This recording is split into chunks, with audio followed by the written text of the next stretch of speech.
ఓం శ్రీ గణేశాయ నమః. ఓం శ్రీ మహాసరస్వత్యే నమః. ఓం శ్రీ సీతారామాభ్యో నమః.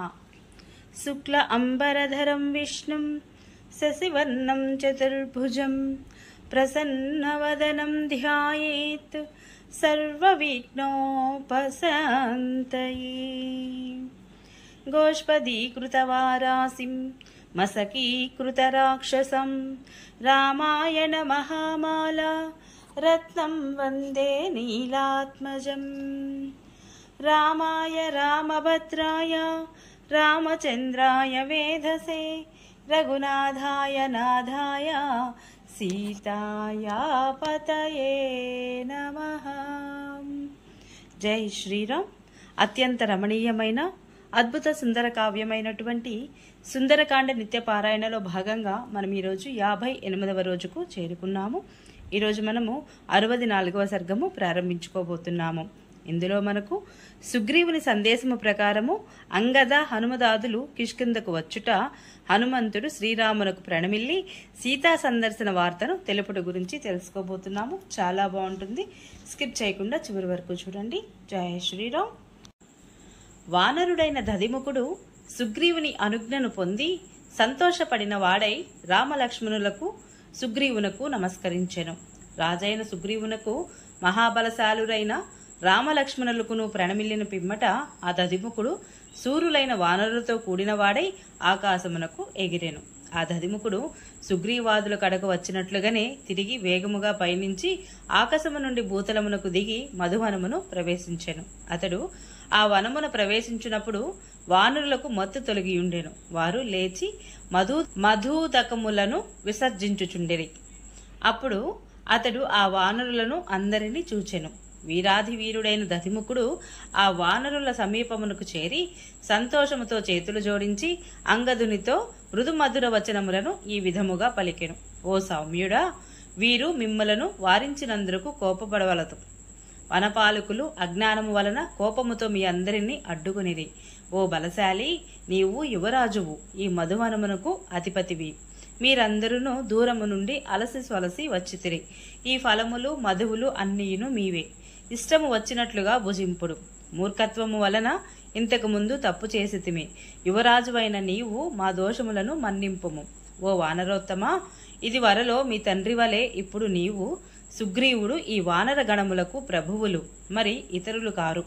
కాబట్టి ఓ పుణ్యపురుష, మీ పెనతండ్రి అయిన సుగ్రీవుని కడకు వెళ్లి నీవును ఈ వానరోత్తములు అందరూ ఇచ్చటికి వచ్చినట్లు ఆయనకు తెలిపితిమి. ఈ వానర ప్రముఖులతో కూడి నీవు ఇచ్చటికి వచ్చిన విషయమును విని అతడెంతయో సంతసించెను. మధువనము ధ్వంసమైన వార్తను వినియు కూడా వానర ప్రభువు మీ పెనతండ్రియు అయిన సుగ్రీవుడు కోపించలేదు. మీరి మిక్కిలి సంతోషపడిను. ఆ ప్రభువు వారందరినీ వెంటనే ఇచ్చటికి పంపుము అని నన్ను ఆదేశించెను. దధిముఖుడు పలికిన ఈ మృదు వచనములను విని మాట్లాడుటలో నేర్పరి వానర ప్రముఖుడు అయిన అంగదుడు తన సహచర వానరులతో మృదు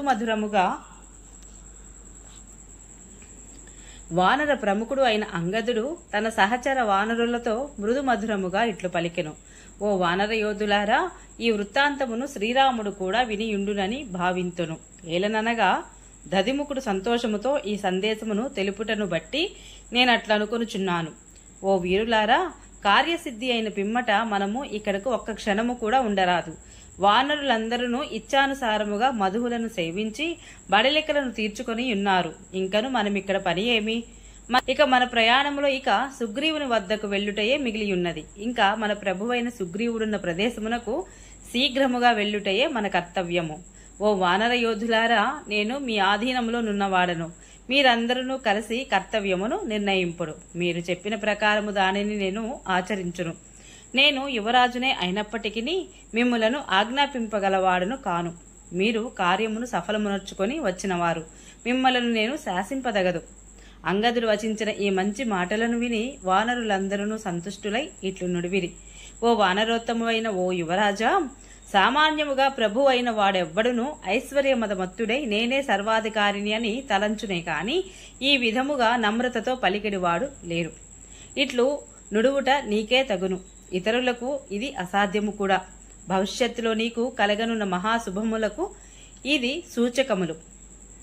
మీ వెంటనున్న మేమందరం కూడా శుభలక్షణ సంపన్నుడు వానర యోధులకు సంతత ప్రభువు అయిన సుగ్రీవుని కడకు చేరుటకు వేచియున్నాము. ఓ వానర శ్రేష్ఠ, నీ అనుజ్ఞ లేనిదే వానరులెవ్వరును కూడా ఒక్క అడుగు కూడా ముందుకు వేయజాలరు. మీ ఆజ్ఞను ఏమాత్రము అతిక్రమింపరు. సత్యమును పలుకుచున్నాము వినుడి. ఆ వానరులందరూ ఇట్లు పలుకగా అంగదుడు సరే వెళ్ళుదము అని ప్రత్యుత్తరమిచ్చెను. వెంటనే ఆ మహాబలశాలురు అందరూ కూడా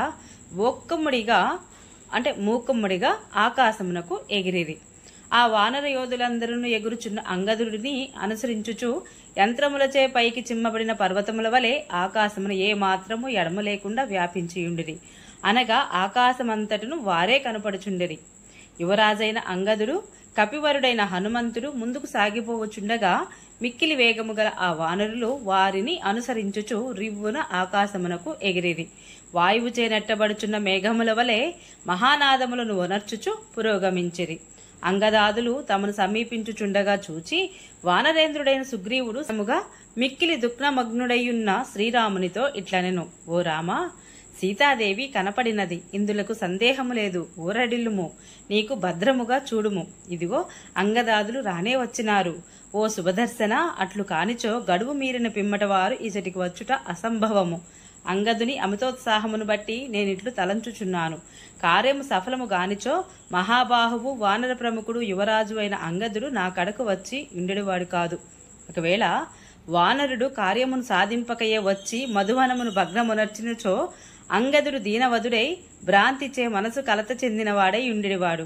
ఈ మధువనము మా తాత ముత్తాతల నుండి పూర్వులచే చక్కగా రక్షింపబడుచున్నది.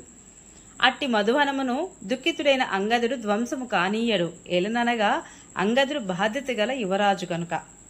కౌసల్యమాతకు ఆనందమును గూర్చు ఓ రామా, నియమనిష్టలు గలవాడా, ఊరడిల్లుము. సీతాదేవి కనపడినది, సందేహము లేదు.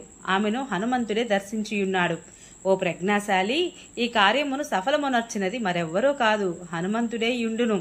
ఏలననగా సూర్యుని యందు తేజస్సు వలె సహజముగానే హనుమంతుని యందు కార్యదక్షత, ప్రజ్ఞ, ప్రయత్నశీలము, పరాక్రమము కోకొల్లలుగా కలవు. మహావీరుడైన జాంబవంతుడు, మిక్కిలి బలశాలి అయిన అంగదుడు నాయకత్వము వహించున్నప్పుడు, వాయుసుతుడైన హనుమంతుడు పర్యవేక్షించున్నప్పుడు ఏ కార్యమైనను సఫలమై తీరును. కావున అమిత పరాక్రమశాలి ఓ రామా, ఇప్పుడు చింతను దరిచేరనీయకుము. వానరులు దర్పాతిశయముతో రానే వచ్చినారు. కార్యసాఫల్యము కానిచోవారు ఈ విధముగా ప్రవర్తింపరు. మధువనమునందు వారు యథేచ్ఛగా ఫలభక్షణము మధుసేవనము చేయుటను బట్టి, వనము భంగపరచుటను బట్టి నేను ఇట్లు ఊహించుచున్నాను. ఊహించుటయే కాదు, ఇది నా పరమ విశ్వాసము కూడా.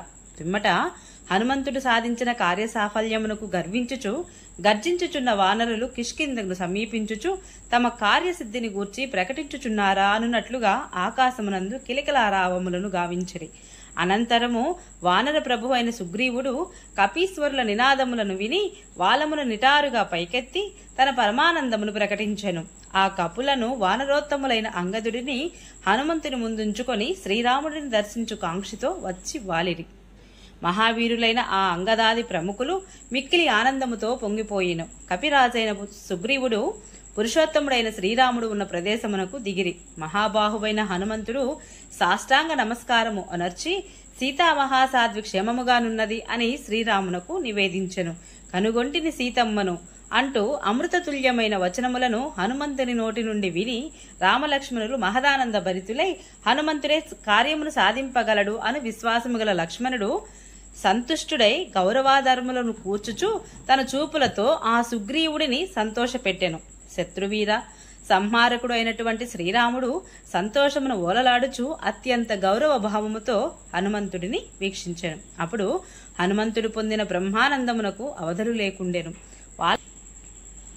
వాల్మీకి మహర్షి విరచితమై ఆది కావ్యమైన శ్రీమద్ రామాయణమునందలి సుందరకాండమునందు 64వ సర్గము సమాప్తము. జై శ్రీరామ్. ఈరోజు పారాయణ ఇంతటితో సమాప్తం. ఈ వీడియో మీకు నచ్చినట్లయితే please subscribe my channel, like, share, comment please. Thank you.